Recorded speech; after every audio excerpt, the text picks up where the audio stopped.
सम्राट अशोकनगर दिल्ली रोड स्थित भागवत धाम में 5 दिवसीय संगीतमय श्री हरि कथा ज्ञान यज्ञ और संकीर्तन का आयोजन 28 दिसंबर 2022 से 1 जनवरी 2023 तक धूमधाम के साथ आयोजित किया जा रहा है।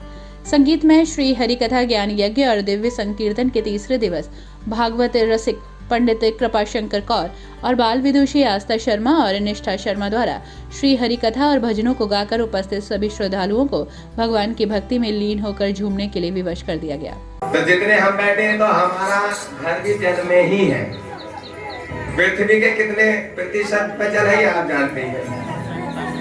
ऊपर भी जल है, नीचे भी जल है। हम तो बड़े भाग्यशाली है जो यहाँ बैठे हुए हैं। लेकिन जब बरसात के दिनों में आप सुनते होंगे तो वहां पता चलते होंगे कि इतने गांव जलमग्न हो गए, क्योंकि हमारा घर जल में ही है। और नारद जी गाते हुए गए हैं, तो नारद जी कैसे हैं कि जिनकी बात कहीं नहीं काटी जा सकती। ना पिलस रद, जिसकी बात काटी ना जा सके। ना पिलस नारद। राक्षस भी नारद जी को पसंद करते हैं। नारद जी ने कहा कि बताओ 8 में से तेरी गिनती है, तो कहां से गिनूं 8वां? हो सकता है कि वो तो बड़ा माया भी यहाँ से आ जाए, पहली नंबर पे आ जाए, तो इसलिए क्या करना जो सबको मारा जितने हाथ, यानी कि उन्होंने वैसे तो छोड़ दिया था, आपको पता है। तो उसकी बात काटी गई राक्षसों ने। मनुष्य भी और देवता भी नारद जी की बात मानते। तो जिसकी बात काटी ना जा सके वह नारद। नारायण कौन हुए? हम सब हुए नारायण का स्वरूप।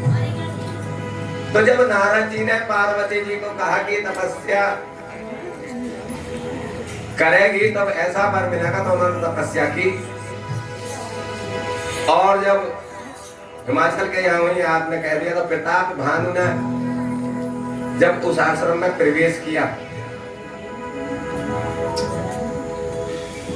तो उन्होंने कहा कि मैं जानता हूं कि तुम राजा हो प्रताप भानु। बड़ी अच्छी बात है कि राजा अपना नाम बताते नहीं, छुपाते हैं। तब उसने कहा कि जितना संसार है मेरे वश में हो जाए और मैं किसी के मारे ना मरूं। क्योंकि ऐसा तो तभी हो सकता है कि जब ब्राह्मणों को, ये आपने सुना होगा, भोजन कराओ प्रतिदिन। कितने दिन तक? 1 वर्ष तक। तो मैं बात यहाँ ये कहना चाह रहा हूँ कि आज हम दुखी क्यों हैं, हमें पूरा फल क्यों नहीं मिल गया। सत्यनारायण भगवान की कथा करने के लिए जब हम ब्राह्मण को बुलाते हैं, उनको खिलाते हैं, लेकिन इतना बड़ा यज्ञ करते हैं जागरण का, तो उसमें कथा किसी से भी सुन लेते हैं। इतना बड़ा जागरण आपने कराया और आपको, क्योंकि बात कथा कहने में नहीं है, वो बढ़िया कह सकता है, ये अलग बात है। वो संगीत के द्वारा कह सकता है, ये अलग बात है। लेकिन बात वाणी में, मैंने कल बताया कि प्रभु वाणी में है। कहां पर है? इसीलिए वाणी का संयम जरूरी है। और आपने भी देखा होगा कभी कभी कोई बात कह दी जाती है, सत्य हो जाती है, ओहो हमें इतना नहीं बोलना चाहिए था, ये बात सत्य हो गई। तो प्रभु काय में है? पानी में। तो काल ने भी पाखंड।